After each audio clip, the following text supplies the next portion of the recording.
오늘 아침에 좀 가슴 아픈 안타까운 소식이 하나 있었습니다. 경찰의 함정 수사 과정에서 티켓 다방에서 일하던 한 여인이 죽었습니다. 근데 보니까 이분이 병든 아버지를 부양을 하고 미혼모더라고요. 24밖에 안 된 미혼모인데 자녀를 부양을 하고 몸이 아파도 가족을 부양하기 위해서 주사까지 맞으면서 일했다. 그런데 함정 수사 과정에서 목숨을 잃었습니다. 예.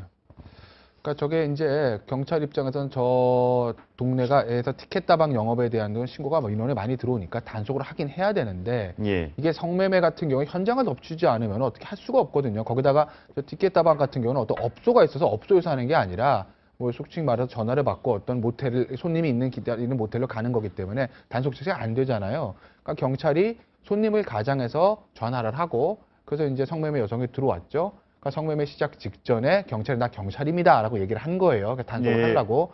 그랬더니 여자가 그러면 내가 단속 가려면 이제 옷을 입고 나가야 되니까 잠깐 자리를 피해 주세요 이랬을 거 아니겠어요? 그러니까 잠깐 모텔 방에 나와 있는 사이에 저 여자분이 이제 스스로 목숨을 끊은 거죠. 밖으로 투신을 해서. 근데 예. 이거를요 우리가 이제 뭐 함정 수사가 잘못됐다 아마 경찰이 많이 비판을 받는데 사실은 저는 아마 언론들의 포인트가 좀 잘못된 게 아닌가. 왜냐하면 수사 방식으로서 아주 순수하게 법리적으로 말하면 수사 방식으로서 저거는 위법한 함정 수사 아니거든요. 예. 그러니까 위법한 함정 수사라고 말하면은 이게 성매매를 할 의사가 없는 여자한테 야, 이 성매매 하면 돈 많이 줄 테니까 너 하자라고 해가지고 수사를 하게 되면 그 위법한 함정 수사가 맞아요.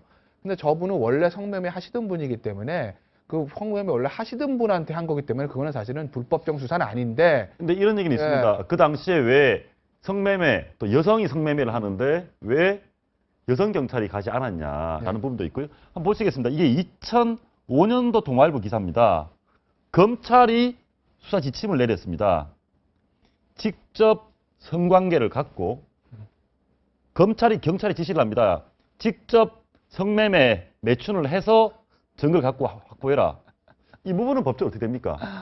그래서 저거는 사실은 직접 성관계를 가져라. 하면 그거 자체가 불법이죠, 저 당시로서는. 예, 불법으로 해서 황당한 수사치면 맞는데 저 당시는 저런 게 이제 왜 했냐면 저게 제가 잘했다는 게 아니라 2005년 6월이잖아요.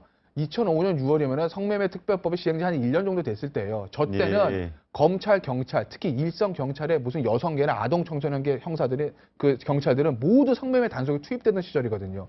어떻게든 실적으로 올려야 되는 거고 그 법이 왜냐면 처음 시행됐을 때부터 이게 실효성이 있네 없네 맞네 없네 말이 많았기 때문에 그 법이 실효성이 있는 것이다. 제대로 작동하는 것이다를 보여주기 위해서 그래서 저렇게 무리한 수사 지침을 했던 것이죠. 지금은 저렇게 안 하죠. 박상수 소장님께서 좀 독특한 의견을 주실 것 같은데 아니 근데 저도 직접 성관계 갖고 성관계를 가져라.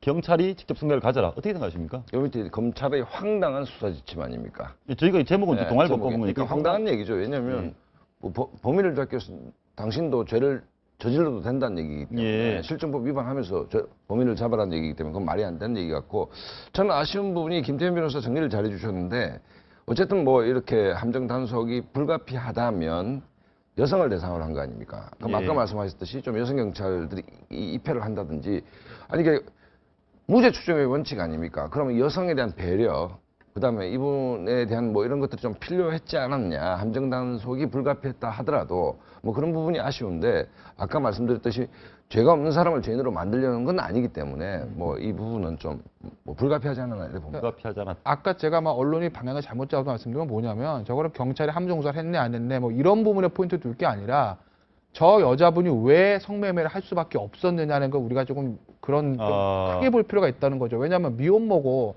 아버지 생활비를 붙여야 되고 돈이 필요한 사람이 성매매 하고 싶어서 했겠어요? 왜 저거 할 수밖에 없었을까? 저런 미혼모 여성에 대한 어떤 자활 대책은 무엇이 있는가? 그걸 만들어 놓고 야 니네 성매매 하지 마. 다른 일을 해라고 해야지.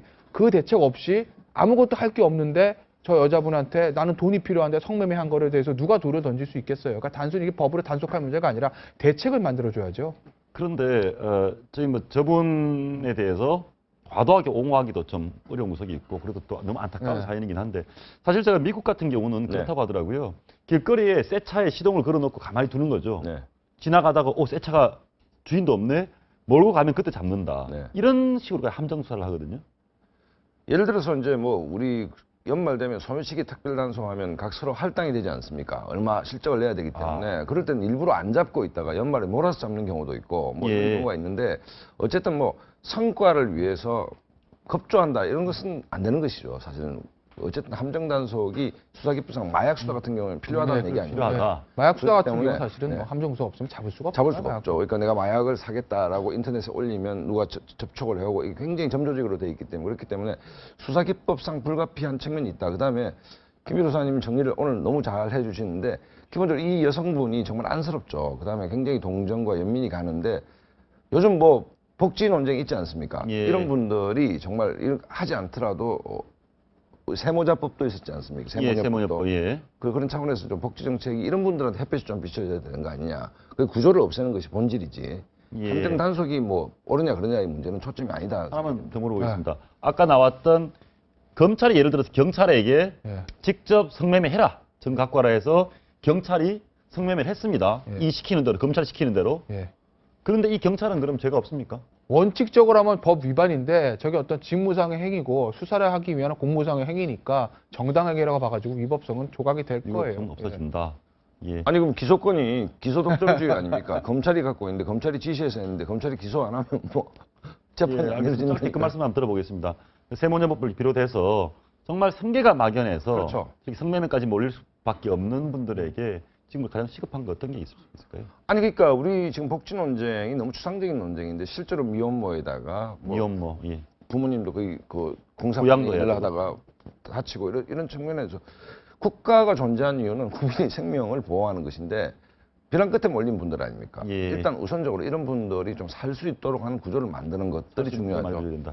일단은 단기적으로는 그 세무조법 같은 거 법을 좀 확대해가지고 좀 확대. 그러니까 이제 부자 아이들 급식 줄 돈 그거 공부자 급식 하지 마시고 예. 그 돈으로 저분들한테 일단 기본적인 생계를 할 수 있게 유지해 주는 게 맞고 장기적으로 봤을 때는 자활 대책을 세울 수 있도록 우리가 좀 직업 훈련 예. 교육을 한다든지 그렇게 해가지고 좀 숨통을 틔울 수 있게 해줘야 되겠죠.